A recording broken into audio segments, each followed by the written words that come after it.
nearly 7 years as a contributor for CBS This Sunday Morning, Faith Salie has looked at some of the biggest pop culture questions, from the downside of too many selfies to the meaning of vocal fry.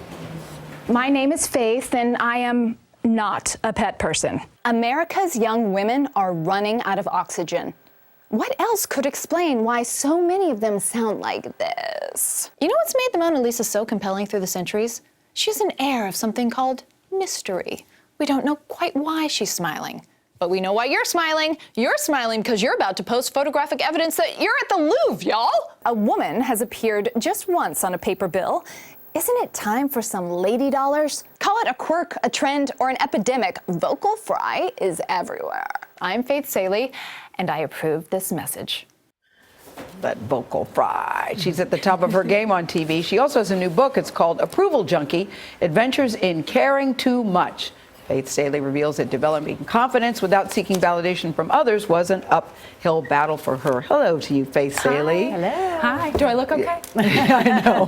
But Faith, I thought this book was interesting because you said everybody cares what people think. And they're, even when they say they don't, that they really do. And there's a difference between being a people pleaser or a perfectionist. Yeah. When you talk about approval junkie. I think there's a big spectrum, right? There's Sally Field, who's so honest and raw, and right now you like me, right? It's so moving. And then you have the Kanye Wests who love to tweet that they don't care what people think, and then they tweet back at all of their critics, right? I think the people who proclaim the loudest that they don't care are maybe not being honest with themselves. And approval junkie really means what to you? Approval junkie is someone who is vulnerable and human enough to admit that, you know, the smack of a high five feels really good. Applause feels good. Laughter sounds good. I don't think it's a perfectionist, right? Because a perfectionist won't try for fear of falling short, and an approval junkie tries and falls and takes a bow. And I don't think an approval junkie is a people pleaser, because, you know, if we try to please everybody, you're just sort of doomed to mediocrity. So I think a real approval junkie is someone who sort of embraces the root of the word and continuously, relentlessly tries to prove things to herself or himself. Has it served you well?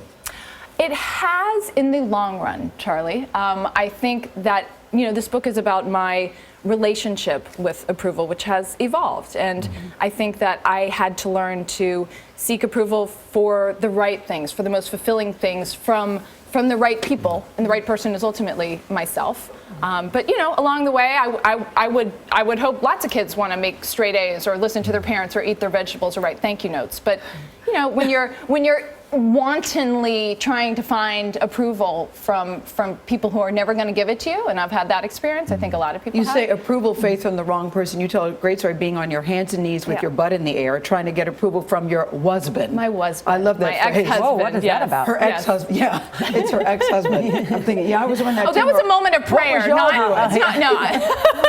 And you realize I'm trying to get it from him, and I will never get it from him. So stop it. Right.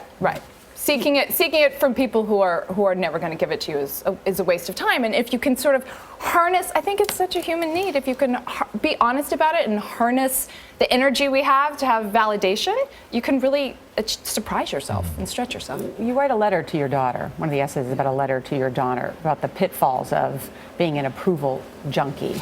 Tell us about that. About the pitfalls. Yeah. Well, you know, I think, well, certainly in this day and age, especially with young women, you know, you can fall down a social media rabbit hole. Now, my daughter is 1 and does not yet have an Instagram account. But I hope not. You know, I think that you can sort of wantonly try to accumulate everybody's likes and dislikes and retweets and use a filter on your pictures. And I hope that my daughter, and I wrote it to my daughter and not my son, because I think there are a million more ways that we judge women than we do men. I hope that my daughter will seek approval from people enough to sort of flummox her detractors, but will also really seek approval from herself. And maybe that involves embarrassing herself sometimes. But, you know, enough to fail and get back up again. And there on page 90 was the name Charlie Rose. I'm just reading the book and I see Charlie and Gail Rose King made is the book. mentioned in the book as well. Nora, I'm sorry. Charlie Rose made the book, Faith Salie. Yes, Charlie Rose. I write about what I learned going from being an actor, seeking everybody else's approval, wanting people to like me and cast me, to becoming a journalist and a commentator and someone who gets to interview people and turn the spotlight on other people. Yes. And I write about how good it feels when occasionally some people I interview flirt with me, right? And you're wondering where this is going, Charlie. And I mentioned that, you know, Russell Brand and Ryan Gosling. I mean, he seduced me with his eyes, but I realized that really wasn't about me. Those type of gentlemen would seduce anyone with their eyes, even Charlie Rose. So, Well, Faith, congratulations on the book. We like it. We approve. oh, good. we approve. Thank you. Thank you. Great today, Faith Salie. Good luck. Good luck. And Approval Junkie goes on sale tomorrow.